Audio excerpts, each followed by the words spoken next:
And we're back. The Brooklyn Report with Brooklyn Mclinn, and I'm with the lovely Rochelle Aytes. Inspirations Who has inspired me? other than me, You took the words out of my mouth. because Okay, other than you, thank you. because I've learned so much from you. In these 10 minutes we've been sitting here. You've been so inspiring, but other than you, Okay. definitely my mother. Why? Because my mom, she didn't have much, and she's handicapped. Okay. And she did everything she could for me. Her life and things that she had to deal with, she dealt with it with grace and strength. She is probably the strongest woman that I know.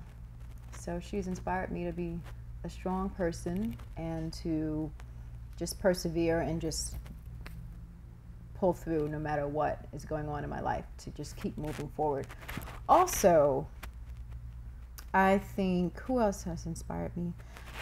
I love Meryl Streep and I love Oprah. They have inspired me to be better. Oprah inspires me to be a better person. How so? She's just all about learning who you are, being a good person, connecting with people, being the best you can be in life. And I love her life classes.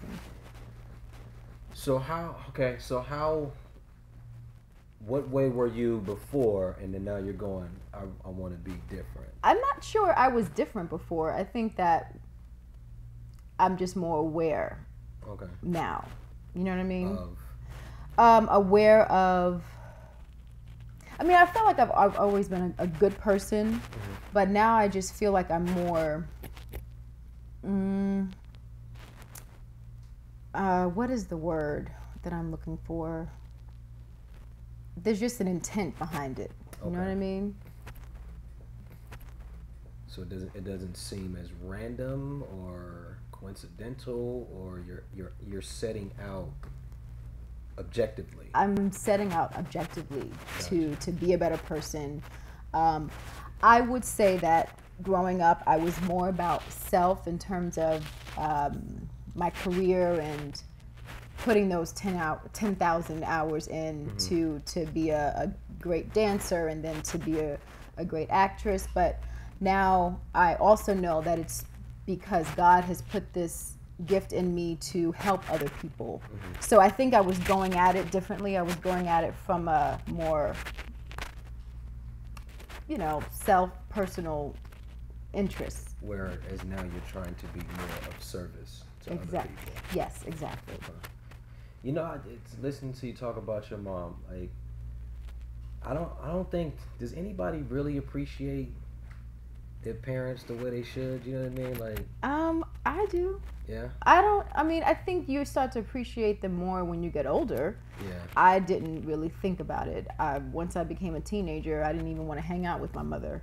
It was all about my friends or a boyfriend. And then I would say for me, when she got sick is when I really started to appreciate her more. Sometimes it takes tragedies, unfortunately, before you start to appreciate people. The mortality issue comes into play.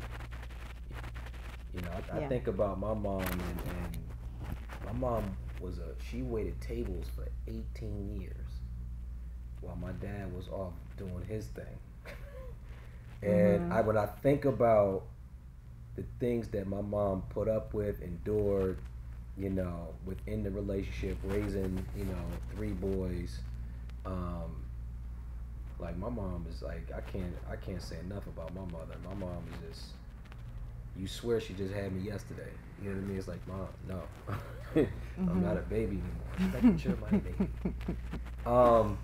Well, that's what I mean. Like, my mom endured so much, and being handicapped and still going out and working and dealing with my father and all the stuff that she had to deal with. It's just, I have a great deal of respect for her now. What about your dad? Was your dad around? He was around, and then he wasn't around, and then he was around, and then he wasn't. All my life, he was there when I was a child, and then because he always struggled with drugs and alcohol, so she would kick him out. He'd come back in. It was just this terrible pattern that, unfortunately just kept going and kept going. So he was there physically, but not there emotionally, mentally, Right. for me. So answer this for me. How does that affect, in your opinion, a child growing up? Like, because I personally think the role of the father is so important. Mm-hmm. Um, it has an influence on you, whether it's positive or negative. Like that, that's the first man that we're supposed to love, is our father. Right. So, what was that effect? Either of him not being what you might feel like now you needed him to be. How did that affect your decisions and choices and stuff? Yeah, when I was younger, I didn't know it affected me at all. I just Okay. went through life. I had my mother, I had my friends, and and I had my dance. So I didn't even care. Kind of didn't even care about him. And but now looking back, I could see the decisions I made, mainly with men, with boys at the time, was because I didn't have the influence of my father. He wasn't there. He was sometimes there, but he wasn't there to tell me the right way, or to scare the boys away, Mm-hmm. or to show me that this is how a guy should treat you. He wasn't there for me. Right. So sometimes I lucked out with a good guy, and sometimes I didn't. And it took me a minute before I walked away from something. I accepted way less than I should have. Right. And obviously, looking back, it was because I didn't have that from him. Yeah, it's that always trips me out because when I think about my father and his influence on our family, you really don't know. Mm-hmm. You know what I mean? Like most things in life are learned behaviors. It's like when I was younger, people would say to me, "Well, you should just know that." It's like, how am I supposed to know? Like, who taught it to Mm-hmm. me?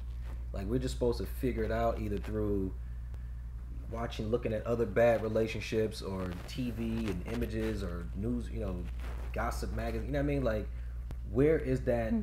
Those positive role model individuals that are supposed to sit us down and go, look, this is the most effective way, or this is a way that you can go about this, and explaining and having us understand the consequences to the actions that we're getting ready to participate in. Right. You know what I mean? It's really crazy. We'll be back with more with the Brooklyn Report and Rochelle Aytes.